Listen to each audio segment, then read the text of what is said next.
একটি আমল আছে ভাই, যে আমলটা এত বিশাল আমল, এত বিশাল আমল যে কয়েক মিনিটে আপনি হাজার হাজার বছরের রোজা রাখা, নফল সিয়াম পালন করা, হাজার হাজার বছর নফল সালাত পড়া, নফল নামাজ পড়া সওয়াব কয়েক মিনিটে আপনি অর্জন করতে পারবেন।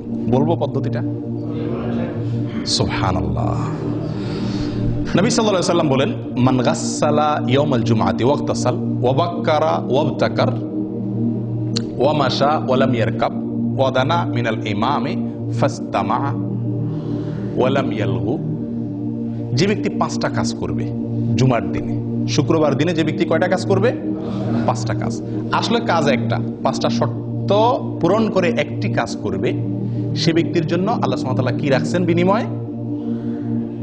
ফালাহু কান আলাহু আজ আমালু সানাতিন, আমালু সানাতিন, তার জন্য 1 বছর আমল করার সওয়াব আল্লাহ তাআলা দিবেন। কান আলাহু বিকুল্লি খতওয়াতিন, প্রতি পদে প্রতি কদমে 1 বছরের আমলের সওয়াব। 1 বছরের কি আমলের সওয়াব সেটাও হাদিসে বলা হয়েছে, সিয়ামুহা ওয়া কিয়ামুহা আও কামা ক্বাল। 1 বছর নফল সিয়াম রাখলে, 1 বছর নফল নামাজ পড়লে যে সওয়াব হবে, 1 বছর 365টা নফল রোজা, 1 বছর তো 365 রাখাও যায় না, এই 1 বছরের নফল রোজা এবং 1 বছরের নফল নামাজের সওয়াব পাওয়া যাবে প্রতি কদমে। চিন্তা করে দেখেন কত বিপুল আমল করা সম্ভব এই একটি আমলের প্রতি লক্ষ্য করতে পারলে। আমলটা কি? জুমার দিনে গোসল করা সুন্দর করে, আগে মসজিদে আসা, আগে উঠা এবং মসজিদে আগে আসা। 3 নম্বর হলো পায়ে হেঁটে মসজিদে যাওয়া, গাড়িতে বা বাহনে না চড়া, একান্ত অসুবিধা না থাকলে পায়ে হেঁটে যাওয়া।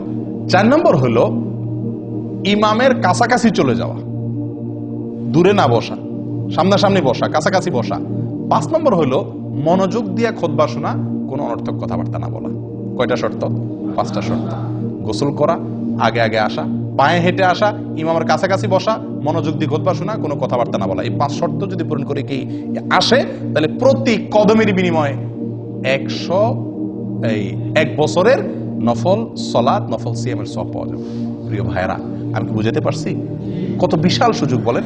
আফসোসের বিষয়, শুক্রবারে আমাদের ডিউটি নাই, এই জন্য আমরা অনেকে ঘুম থেকে উঠি বরং আরো দেরিতে, ফজর ওই দিন বরং পড়াই হয় না মসজিদে অনেকে। আগে উঠতে হবে, আগে আসতে হবে, পায়ে হয়। 5টা শর্ত পূরণ করবেন, এই বিপুল সওয়াবের ভাগীদার হতে পারবেন। আল্লাহ তাআলা আমাদের সকলকে তৌফিক দান করেন।